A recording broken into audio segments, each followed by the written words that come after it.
Okay, hello everybody, welcome. How are you all doing this evening? Good, everybody's in good spirits, I think. Yeah, definitely. Okay, well look, I just want to introduce myself. I'm Jane Hackett and I am the Green School's Travel Manager. And I'm just so happy to have you all in the room here today to have a good discussion about something that's really, close to our heart in Green Schools. Just to give you a bit of a background, we've been running the Green Schools travel programme for a decade now. And my job and all of us on the team, our jobs are to try and work with schools around Ireland to try and get more and more people walking and cycling to school. We have had loads of success. We've had loads of people walking, cycling, and we've had loads of infrastructure put in place. But what we are finding really difficult is trying to get young girls back on their bike. We have done surveys and we've done focus groups, and we're trying to find out what the key barriers are. So what we decided to do was, instead of us trying to look at the barriers, we decided to ask you guys what those barriers were. So that's really where this campaign has come from, the andshecycles campaign. It's trying to ask teenage girls about the reasons why they don't cycle. So look, we're really happy to launch it here tonight, and this is where it starts. We want to get a discussion going around the country about key issues that affect you, and the issues as to why maybe we're not seeing this huge groundswell of people cycling. You all know that there's a climate emergency and we have a biodiversity crisis. So in order for us to really make a massive difference, every single one of us has to, get back on our bike to help decarbonise our economy. But it's also about freedom and independence and being able to get around the way that we should, have the independence to travel the way we want to do. But look, we have great stuff happening over the next 6 weeks. What we're going to do is run the campaign on our social media.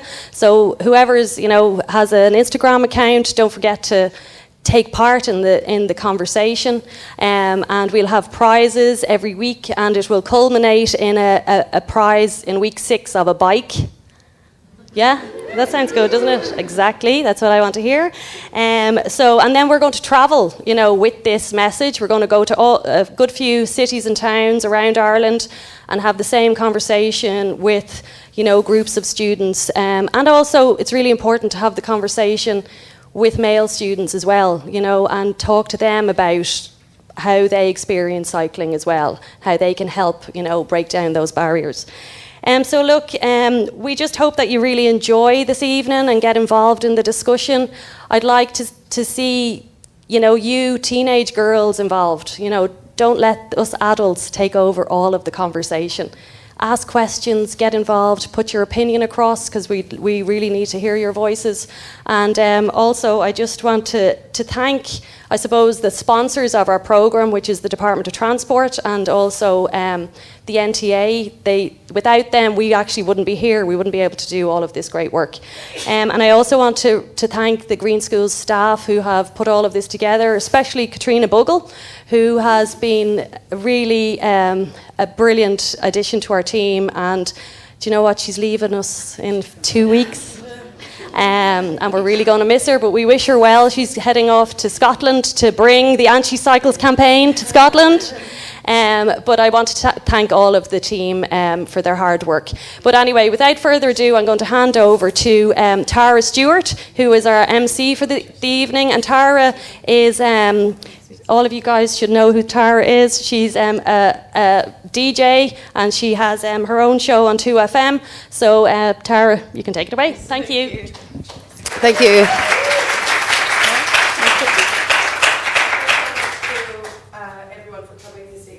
And this is going to be a really, really interesting evening. All the girls are just absolutely amazing. So I hope at the end when we do our Q&A, you have lots and lots of questions and you're not afraid to put your hand up. But to kick things off, we're going to play a short video for you guys, which is really, really cool. So check it out.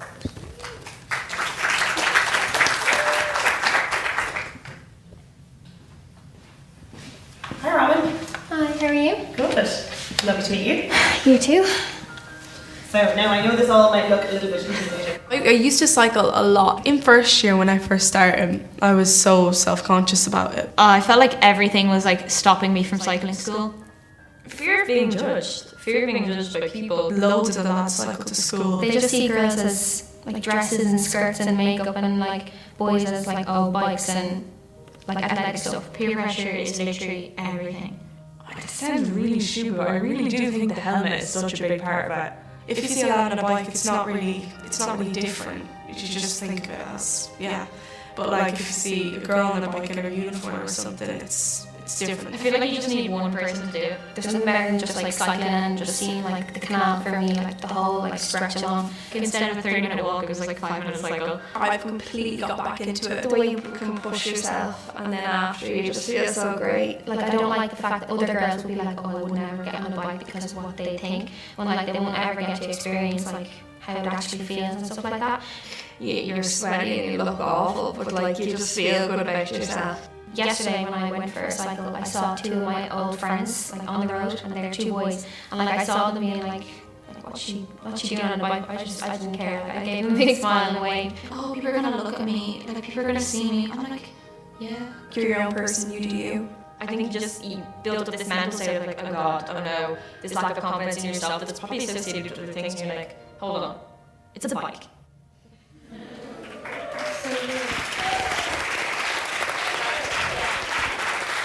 I love that video. I watched that video a couple of weeks ago and genuinely cried. Firstly, I cry very easily, but I just thought it was really emotional, and I'm just like, great, it's another thing that girls have to be worried about. But I'm so excited to welcome all of our panellists. So firstly, we've got Catherine, health psychologist at Trinity College Dublin, and then the amazing Caitríona, who's part of this whole campaign, Green Schools Travel Officer. And then we've got our two VIPs and two stars of tonight. We've got Lara, who, this is a big mouthful because she's just doing amazing. She's an international Irish cyclist, multiple discipline national champion, and she's currently preparing for Junior World Road Championships, which is coming up next week, and is in college as well, so it's amazing. And finally, we have the amazing Aislinn McDaid, who's a Leaving Cert student, and she's also a Green Schools Water Ambassador and is very interested in environmental issues. So thank you everyone for joining me today. I think what we should get started with first is Lara and Aislinn. Lara, why did you start cycling? Well, I always cycled ever since I was younger with my family. We did mountain biking, just on camping trips, we'd cycle everywhere. I always cycled to primary school because I live in Enniskerry in the mountains, and it's the easiest way to get places. If I wanted to meet my friends, I'd always had to cycle because it's just my mum and my grandparents in my house.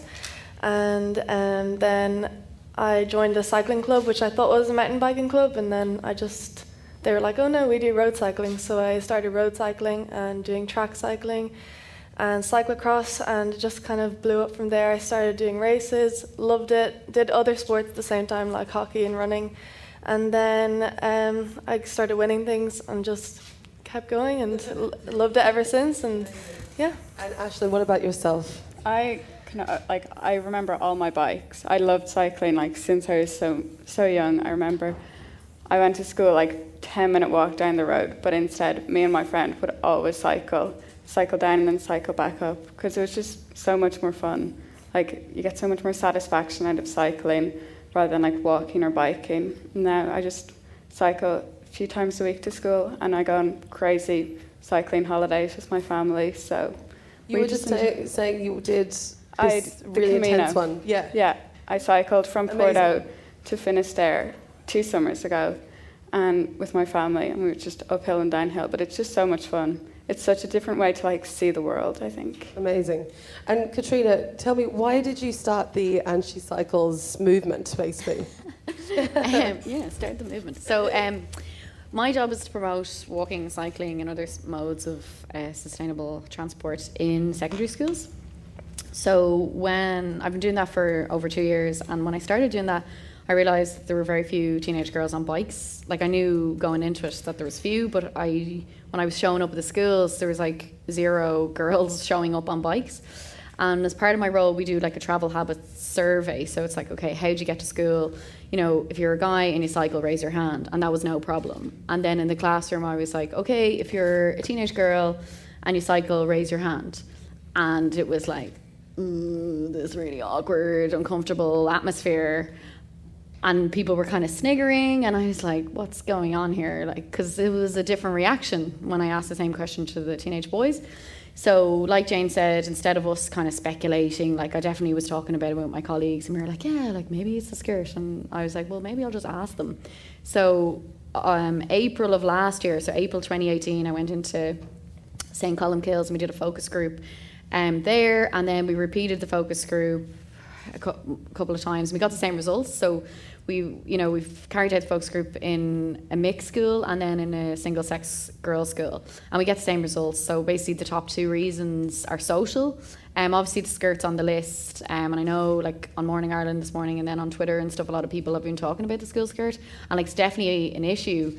But the biggest 2 barriers facing teenage girls are this uncool stigma towards a girl just on a bike, like the image of a girl on a bike, and then the second is this intimidating behaviour from teenage boys and men, or street harassment, if that's what you want to call it. And like what I kind of realised from talking to the teenage girls was actually like they do want to cycle, a lot of them do, and a lot more than you actually think, but they just don't feel that it's for them. Like they don't feel it's an actual option. Like the first thing one of the girls said to me in the first focus group was like, we can't cycle, like we can't. And then I was like, okay, what do you mean by that? And then once we got into it, it was kind of like, basically, I don't want to put myself on a platform because I'm getting shouted at on the street anyway. So why would I put myself on a moving platform?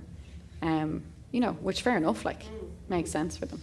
And on that note then, Catherine, why do you think girls are, well, the psychology behind it, of course you're an expert, so we can't say, but why do you think girls feel this way? Obviously they're feeling that boys are shouting things at them, maybe if they're close to a school or they're in a mixed school, but why do you think this stems from? Well, I think some of it's already been mentioned. So if the top 2 reasons are societally driven, that's the good news. I see that as the good news because it means we can change it. If it was the case that girls' legs worked differently than boys' legs, we would have a much harder job of making these changes. But that's not the case. I think we can agree that both boys' and girls' legs work in a similar fashion. So we then need to look at, well, what in society is driving this? And I think we've been given the answers from the teenage girls that took part in the focus groups. So it's about what can we do? And I think we see these differences in physical activity and cycling and sports at a really, really young age. So we have great data here in Ireland that actually shows that there's changes in terms of how active boys and girls are as young as 7 to 9 years of age. So we need to start really, really, really early on.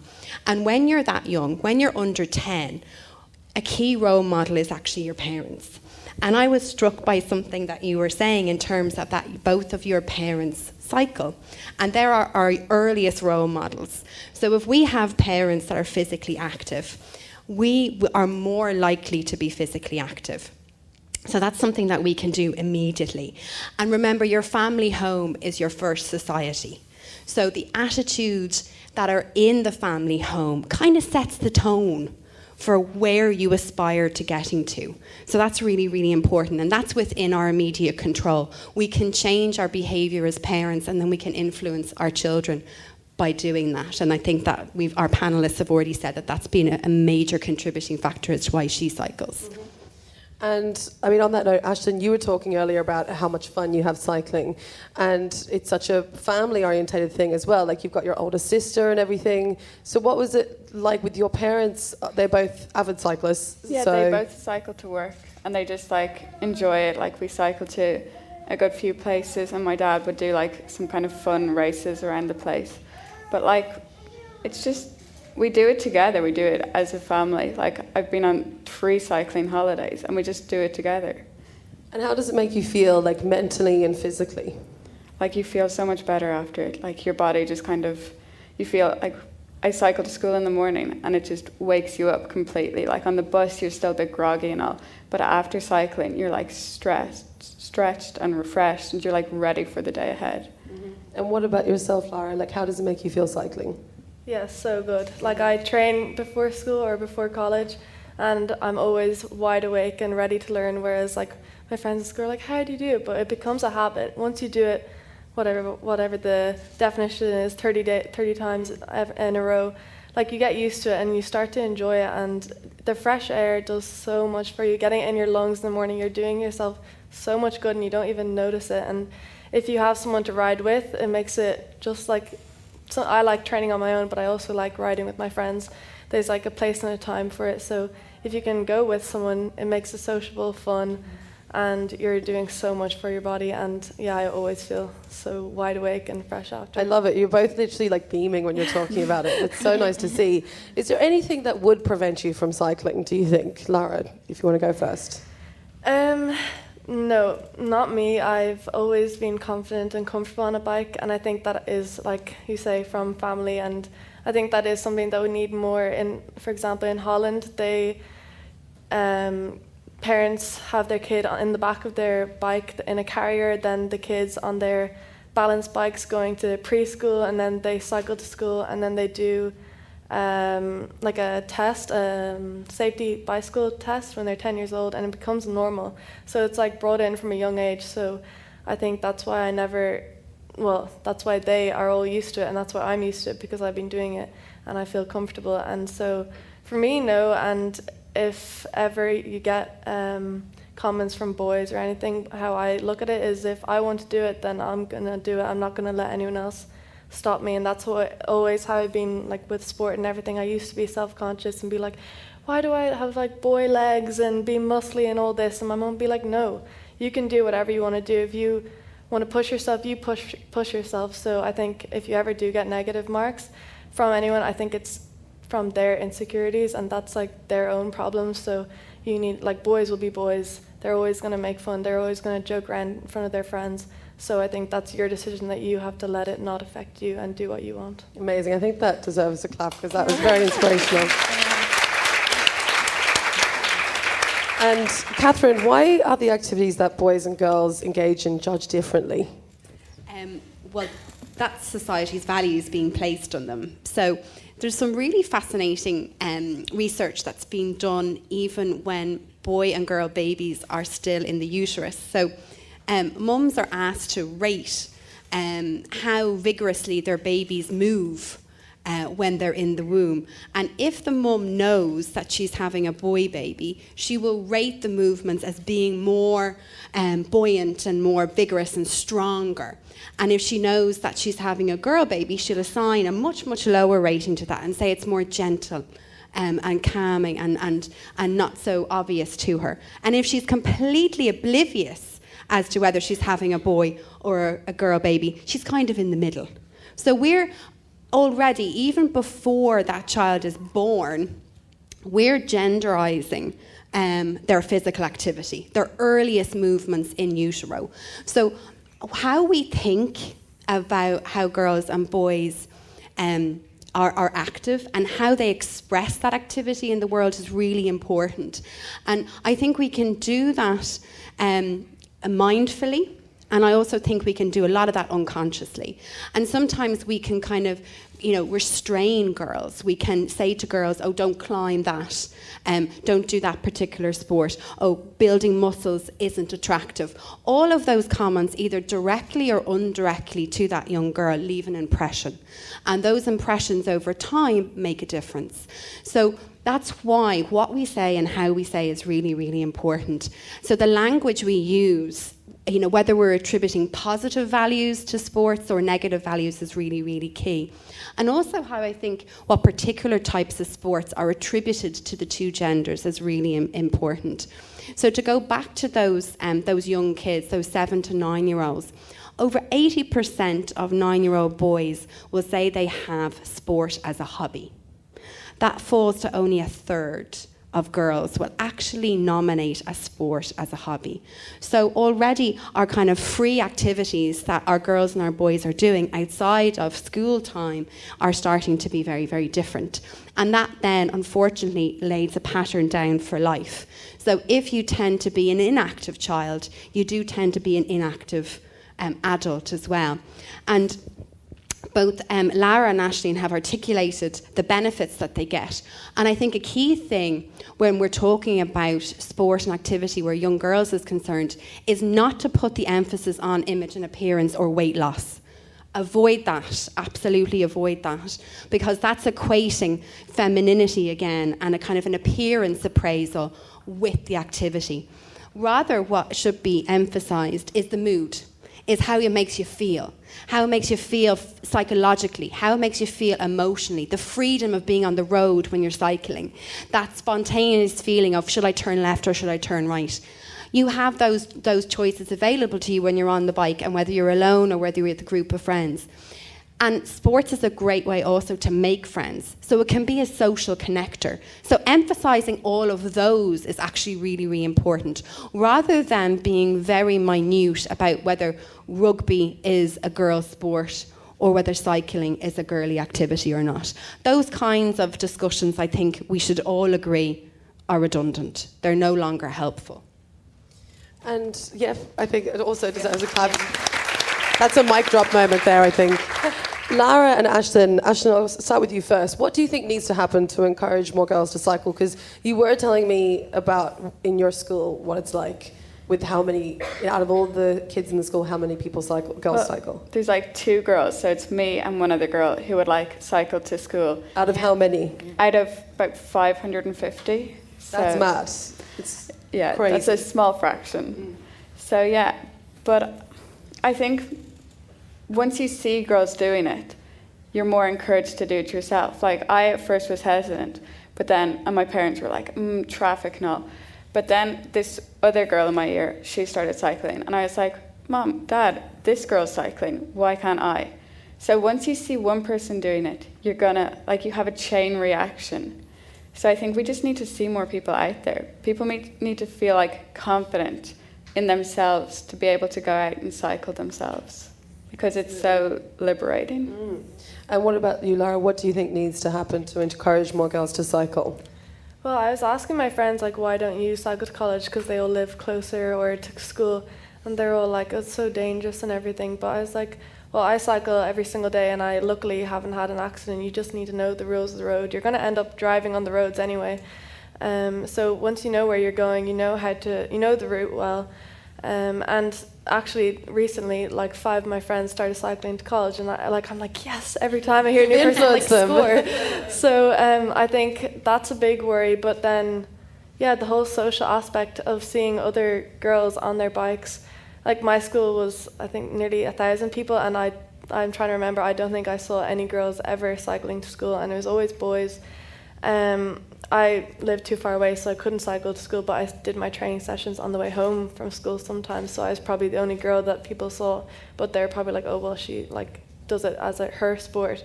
So I think more casual and less competitive cyclists should be out on the roads more and do it.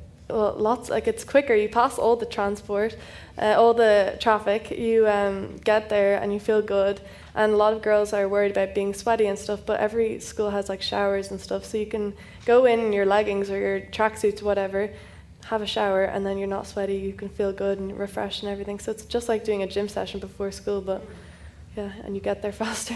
And then, and what about, I know helmets is a big thing. What would you say to someone, they're like, oh, I don't look good in a helmet? I just think that's so silly. Who cares? Who's looking at you? Why do you think you're so good that people are going to be like, whoa, she's wearing a helmet?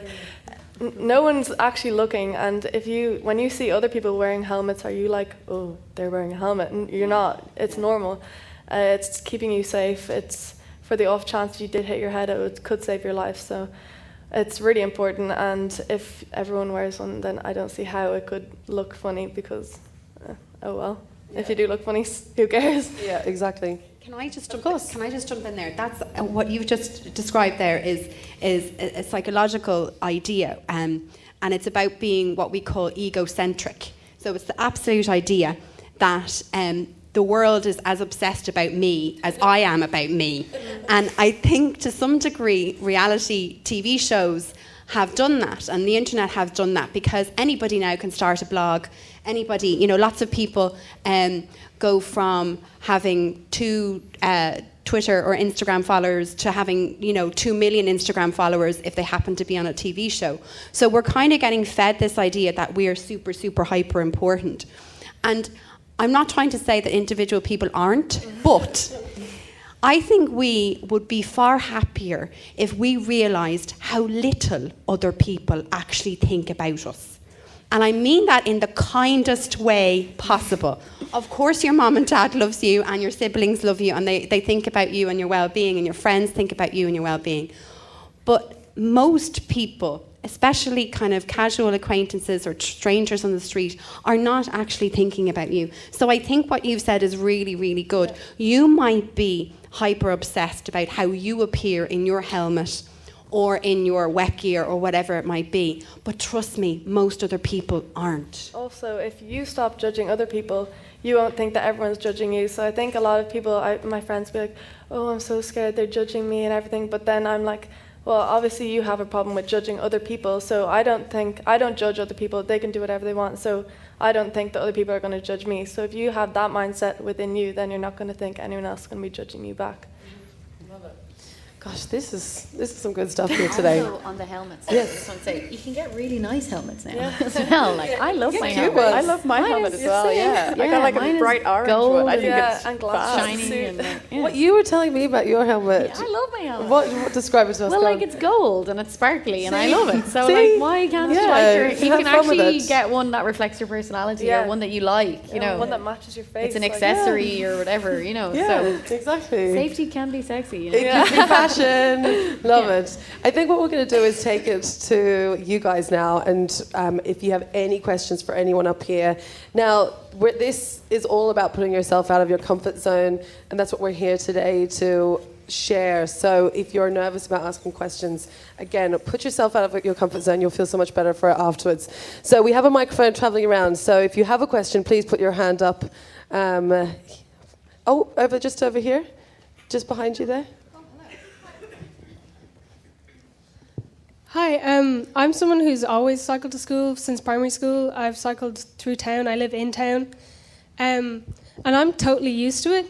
But the first question everyone always asks me is, oh my God, you cycle to town? That must be so dangerous. And I've never had a problem with feeling in danger. But I think what's interesting is that both my brothers cycle, and no one seems to care whether or not it's safe for a boy to cycle, and we're cycling on the same roads. So I'm just wondering, like, why are people more concerned about women? Like, why are they have like they're a concern about their safety more so than my brothers, for me anyway. Who wants to answer that question? Who thinks they have a good answer? Well, I just say, like, when I'm in classrooms, this comes up, say, you know, more like almost 90% of the time, where like a girl will say, like, my mom won't let me cycle, or my dad, they think it's unsafe. And like, certainly, like, you know, the infrastructure in Dublin isn't perfect, or in the rest of the country, but usually what I would say to that would be, oh, do you have a teenage brother? And a lot of the time they do. And then my next question is, do they cycle? And they're like, yeah. And I'm like, okay, so they're allowed cycling, you're not. Are they not made of the same stuff as you? And like, are they not on the roads with the dangers that you would be on the roads with? And then at that point, usually, the student is a bit like, oh God. And I'm like, it's not your parents' fault. You know, this is, as Catherine has said, like, these are societal norms where we feel, oh no, she's a teenage girl, wrap her up, you know. But like, I have a twin brother. I don't know if he's here, but one of my brothers is here. Huh? Yeah, so I usually use that. And I think my mom is here. But anyway, I don't think she is actually. But anyway, so basically, if the two of us like are driving or cycling, she'll worry about me much more than him. And I'm actually more likely to not take risks on my bike, even than my younger brother who's sitting over there. So like, you know, so realistically, if you're a woman, you're more likely to be risk adverse. So you're actually more likely to be a safer cyclist. So your parents should probably be more concerned about their young teenage boys on the road, to be honest. But yeah, like, this comes up all the time, and like, it's not parents' fault. It's literally, you know, we were talking about this. Your PhD student is studying this. She's a to a boy and a girl, isn't that right? So she's probably here as well, so sorry, Gail. But anyway, and she didn't even know she was doing it, you know. So it's just ingrained, like. But like, how, as like, obviously you're trying to create a campaign, so yeah. How do you think you could make women feel like they're more like invincible the way that young men feel? Well, like, so the parents need to say, like, you go and cycle, like, yeah, girl power, like, you know, they need to be like, yeah, get on your bike, and they need to encourage them, and not actually instill fear. Because, like, I'm still afraid if my mom's here because I'm talking about her. But anyway, she sometimes is a worrier. So she'll be like, oh, are you okay? You know, what happens, you know, geez, wear your helmet. But then that makes me scared. Mm-hmm. So, like, you can't put your fear on your child. Because if you do, you're taking their confidence away. So obviously I'm not the psychologist here. But I'm just, you know, what you should do is give them confidence and build their confidence and not take it away from them. Catherine, do you have any thoughts on this as well? Well, Caitríona really has spoken a lot about it. I think that unconsciously we do ascribe a frailty to females.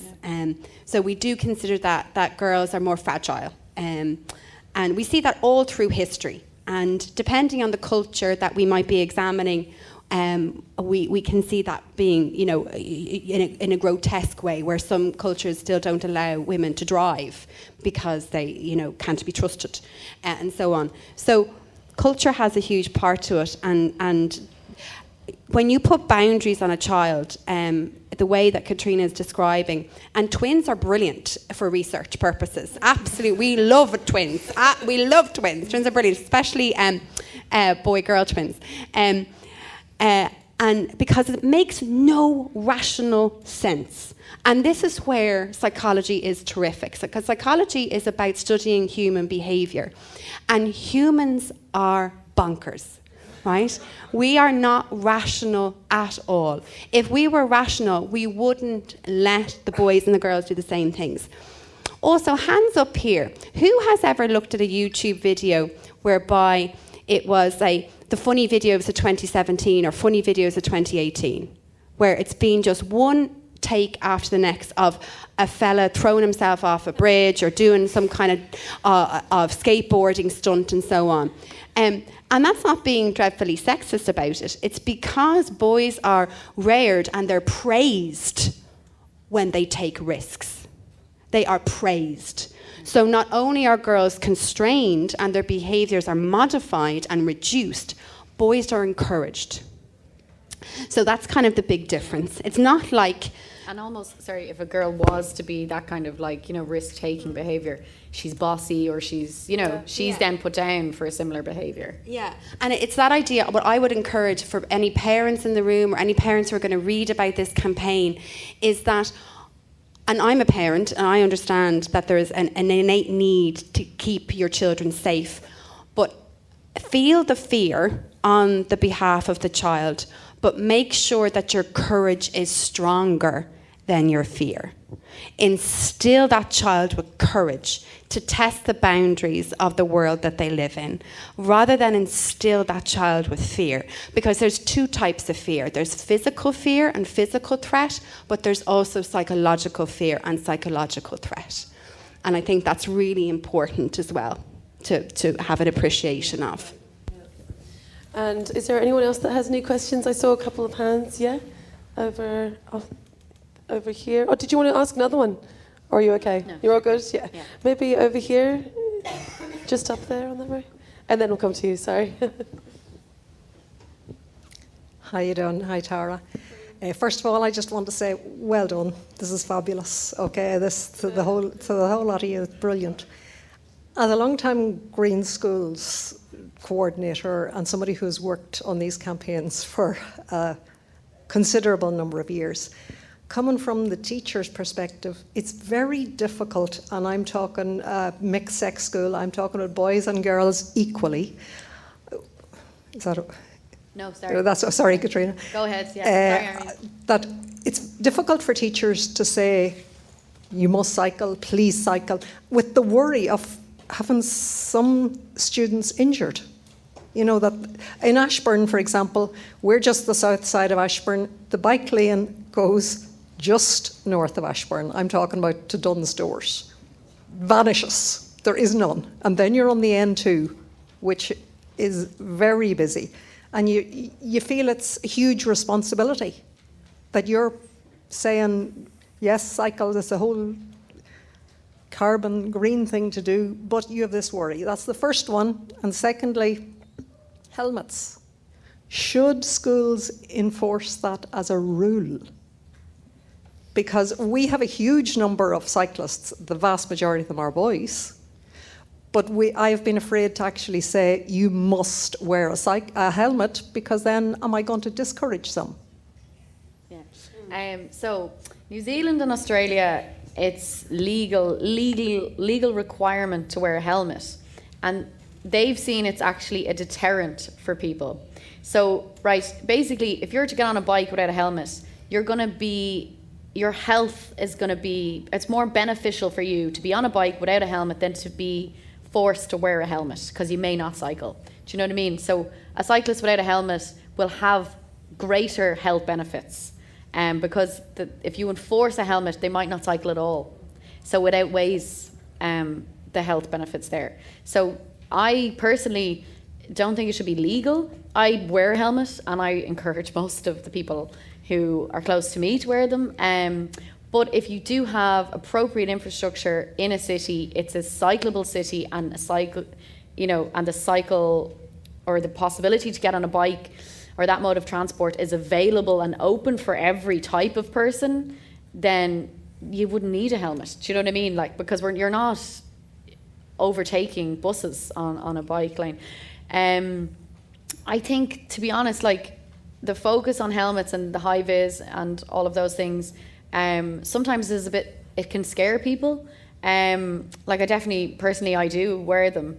But I think the onus is it should be about respect on the road, and it should be about what, we all have respect, cyclists respect pedestrians, pedestrians respect cyclists, cars, all the rest of it. So that's kind of like where I would come from, but I would encourage, like, teenagers to wear a helmet, but I don't think it should be mandatory, because I think you will see a drop off in that, especially from hearing in the video, Marianne said, like, the helmet is kind of a contentious issue, so then they won't cycle. So yeah, you're kind of stuck there. Do any other students have any questions? Anything you guys would like to ask? No? Or what do you guys think of the helmet? Yeah, what do you guys think of a helmet? Yeah. You two here, what do you guys think of helmets? Do you think it should be mandatory, Well, personally, I wear mine all the time, so I don't see a problem with it, because my parents have just, like, not let me cycle without it. But I have thought, like, oh, it's uncool, or, like, I'll come into the school gates and I'll, like, take it off before I get in, like, by the school, and just walk in from there. But, like, obviously there is a huge safety concern, and, like, I would be scared to go without a helmet. Okay. Yeah. And you had a question over here as well? Oh yeah, perfect. Like, when I'm cycling to school, I feel safer wearing a helmet, and maybe it's because, like, my mom would always say, like, oh, you never know, it's just best for you to put on your helmet. But my question is, like, the one thing I worry about when I'm cycling, it's not really the safety of me, it's the safety of my bike. Like, would it ever get stolen? Like, I lock it up. I thought you were going to say the safety of others. I was like, geez. I was like, how do you cycle? So the safety of your bike? Yeah, like, I always lock it up, but I always get worried, because now more, like, you can lock up your bike, but it can still get stolen, like. So is there do you know of any special locks or special ways to lock up your bike? There's probably Ashton, Lara, you probably... Or there's, like, those long ones that you, like, wrap around your wheels and then, like, put another one, and it kind of keeps your wheels on. Make it as difficult as possible. Yeah, makes it really hard. Yeah. Use at least 2 locks sometimes, I'd say. At least 2 locks. Like a kryptonite lock, and how you lock it as well. Yeah, and Just hide it behind somewhere. From someone who locks their bike in town, the best piece of advice I can give is you should always have the keyhole facing down so that no one can pick it, because they can't pick the lock from underneath, they'd have to lie on the ground, but you can still get your key at it. So, what about the pliers, though? No, but if you have a U-lock. That's all I know. I love that. Fair enough. Yeah, that's Yeah, so I think, get two locks. And lock the back wheel to the frame and then to something, and then a separate lock again, as Aislinn and Lara were saying. And hide it somewhere. So like, if you're like locking it in school, try like put it behind like maybe a bin or something. See, I've heard the opposite. What? Yeah, put it in a very public place because people will see them taking it. That's what I usually do. Oh. Sorry. Attention all visitors. Science Gallery will be closing in 15 minutes. Thank you. Okay, question. We've got lots of questions here. This lady just here with the orange dress has been waiting a while, sorry. Okay. Thanks, Valerie Flynn, I'm a reporter at the Sunday Times. And thanks for a very inspiring Q&A, it was great. My question is for Caitríona. It's a very interesting campaign because so much cycling advocacy in Ireland is about infrastructure and we need better infrastructure. And you're kind of bypassing that here and saying, well, let's just tackle these social barriers that we found from the focus groups are the biggest thing. Did you have any kind of pause for thought before you decided to campaign on that? For example, like during National Bike Week during the summer, the Limerick Cycling Campaign said they weren't going to participate because they said they weren't going to do any more sort of advocacy before there was actual allocation for cycling infrastructure. And it's just very unusual to see a campaign with this sort of focus rather than a focus on infrastructure. And I just wondered, I suppose linking into what that teacher said, that sometimes people worry about the risks of cycling on roads where there isn't good cycling infrastructure. Was that a consideration, or how did you decide to just push ahead? So, like, the short answer is I didn't decide, the girls did. We just went with what they told us. They've shaped the campaign from the very beginning, and like a lot of the girls from Muckers Park are here, and they took part in a couple of focus groups. So, like, we just listened. And I think that's the biggest thing, what we've done, because I don't think anyone has ever asked them that before. So I think, like, instead of us, sitting together and going, oh, if we had great cycle lanes, the girls would cycle. Like, I'm not a teenage girl. So we decided to ask them. And then we listened. And when we asked them about the barriers, we asked them about the solutions in the same session, majority of the time. And they have the solutions. The girls are like, get Kim Kardashian on a bike. And to be honest, if Kim Kardashian was on a bike, we wouldn't be having this conversation today. So, like, it's, We need to get Moira Higgins on a bike. We need to get Moira Higgins. If anyone has Moira's contacts. Anyone has a hookup, please. Love Island. There was a question just here as well. You were there. Oh, yeah, sorry. Sorry, can I? Oh, sorry, 1 second, Jane, I think. Can I just to say as well, in parallel to the campaign, we do very practical things. We do cyclability audits, where we go out and we go with a group of cyclists, young people, on a route, and we actually look at that route and the infrastructure on the route, and we're consistently doing that with schools so that we're trying to retrofit our cities and our towns. Yeah. But what we felt was that there's another layer to this whole conversation. Yeah. And as Caitríona rightly pointed out, that if you fix the infrastructure, which we need it fixed rapidly, if we fix it, will we still get the people on the bike lanes? So it's a parallel, so we're kind of looking actions. at that in the background, exactly. So we still push for that, and we work closely with local authorities to try and retrofit our cities and towns. So anyway, that's just a bit of background. Also, just one other thing as well, from a public health perspective, when you're doing a targeted campaign, which this is, you should involve the target group in the development and the design of the campaign.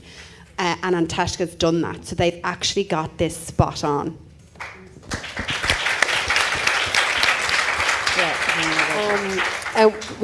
You've got a question as well? I think definitely the reason why a lot of girls don't wear helmets is because it may sound really trivial, but I certainly feel like that sometimes it's because it really messes up your hair.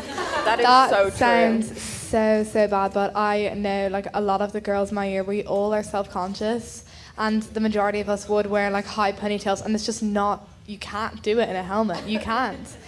And that's definitely one of the major reasons. It sounds so stupid, but it really is, because we do care a lot about our appearance. I'd say a lot of the girls. But yeah. Well, what would be a solution? What would you say, Lara? Plait your hair. It helps so much, literally. Like, and if you're a bit sweaty when you go in, have your hair in a plait and then take it out, put a bit of dry shampoo. You're sorted. Like, literally, flick your hair up and down. It'll be fine. You can then tie it up. Like, after cycling competitions, you're so sweaty, and then you have to go do like photos on like the podium, and you're meant to look nice and all this, but like you're a bit sweaty, it doesn't matter. And like I know everyone's self-conscious about what they look like, but try the plait, it'll help. And then if you've curly hair, pin it. So you just pin it up under the helmet. And then sometimes I'll put like a bandana over my curls and then my helmet. And I was wearing a helmet today, like, so I look great. And I look great. Thanks, Tara. I think we have time for just a couple more questions. There was a lady just there with the brown jacket. Just got the microphone, just 1 second, just so we can hear you. Thank you. Sorry, it's not really a question, but I'm here with 6 students today, and our school is probably bucking the trend because roughly a third of our nearly 1,000 students cycle, and definitely the girls are. It's nearly 50-50. We're very lucky that we've about 300 cycling racks. Every year the school has been adding on, and our school's bucking the trend. The girls don't mind cycling. So. That is brilliant. It's nice to end on that, maybe, unless you see. Oh yeah, what school? Oh yeah, Mount Temple Comprehensives. Yeah. So and just to say, New Park Comprehensive on the south side, very similar situation over there. You go in there and you're like, oh. This is gender neutral, like there's no gap. Yeah. It's like different. It's a cultural thing as well, though. I think as well as the uniform. Yeah, definitely. There's some there. Yeah, just over here. I think we'll have time for one more.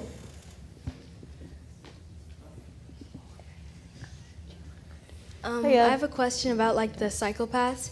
And because I don't really ride to school often, but when I do, there's like almost every time like a person who's like, there's a cycle path. And it's like on the road and the cars are basically driving on it. And like sometimes it just stops, so can't really ride on the road. So you don't feel confident? Yeah. Yeah. What was... Like, I think, again, like it needs to be policed. Like I was cycling down Ranelagh and I took a picture of a guarded car in the middle of a cycle lane.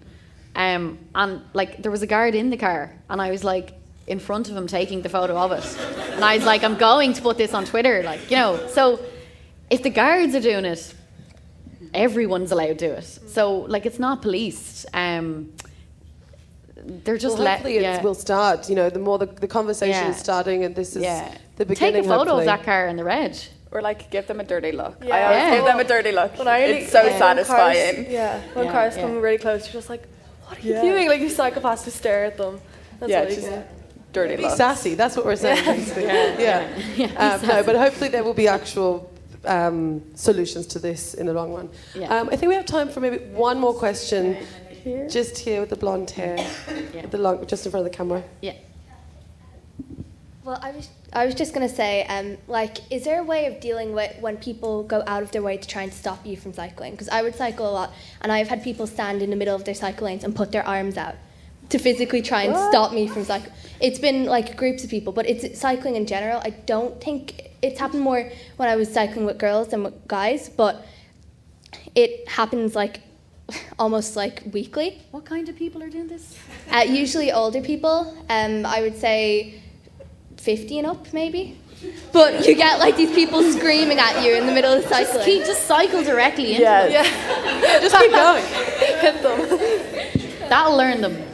That is a really weird one, and it's actually a thing that like everyone in my school will just know. There's one woman who every Wednesday will be walking on the path, and she'll be like screaming at all of the kids, "No cycling! Like no cycling!" She's not well. Like, first of all, that's dreadful that's happened to you. Yeah, sorry that's about awful. That. Yeah. And the fact that people are laughing is not to diminish your experience. It's more that we think that's very random that somebody would choose to spend time doing that. Yeah. I think if somebody's doing that consistently, I would suggest that person's probably quite unwell and needs help. So I guess try and ignore her or something. Or cycle around. Yeah, cycle around. Just lady in the yellow shirt right down the back, and I think we've got time for one more. Okay.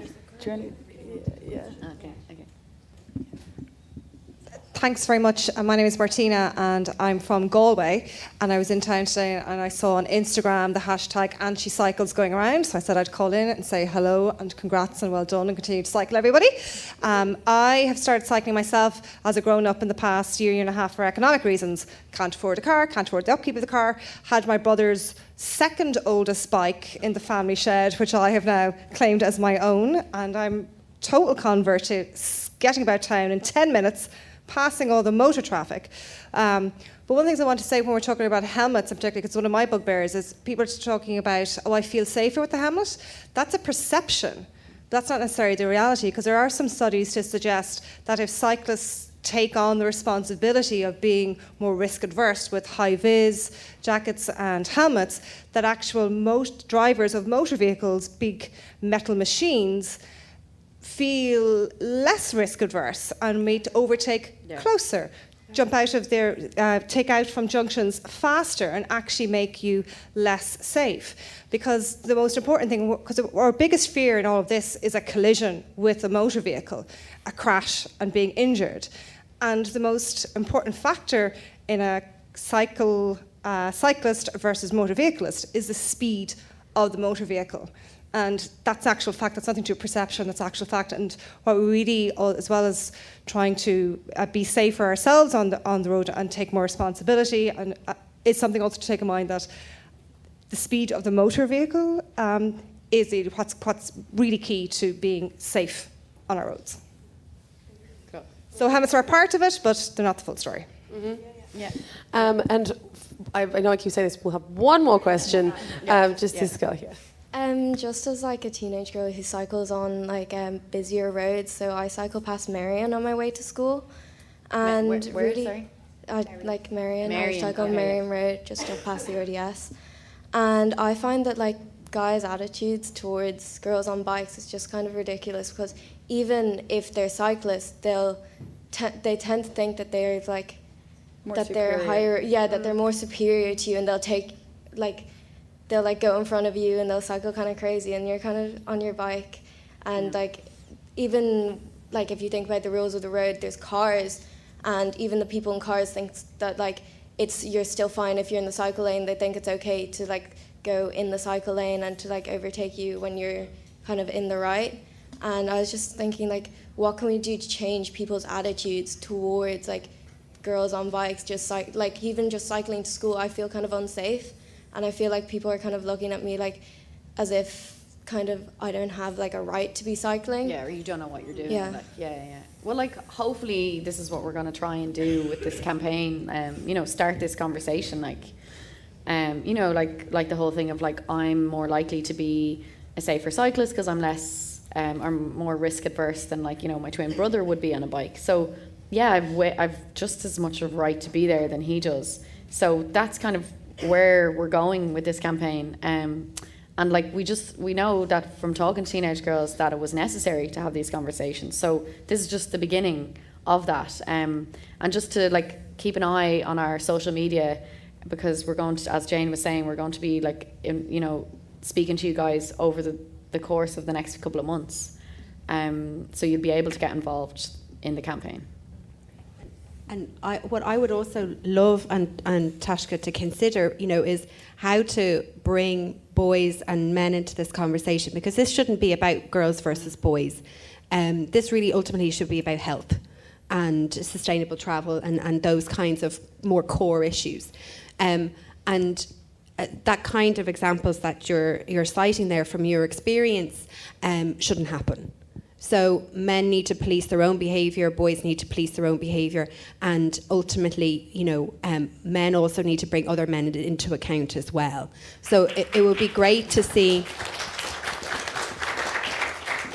It would be great to see if this campaign is a success, and I hope it is, that there's a next iteration of it where boys are brought into the conversation about how a campaign can be introduced that's going to include them and to try and mitigate and change some of their attitudes and their behaviour. Because I think one thing that we all agree is that And I know it sounds cheesy, but it's so true in all stages of life. If you work together, you're far more likely to actually achieve the goal.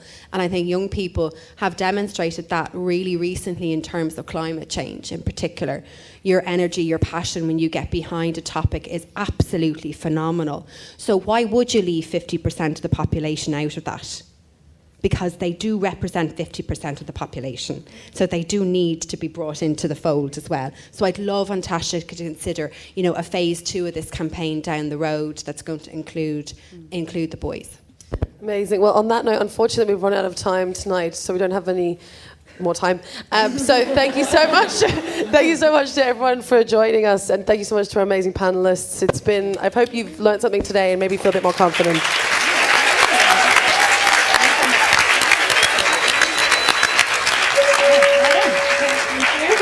Attention all visitors, Science Gallery is now closed. Please make your way to the exit and thank you for visiting.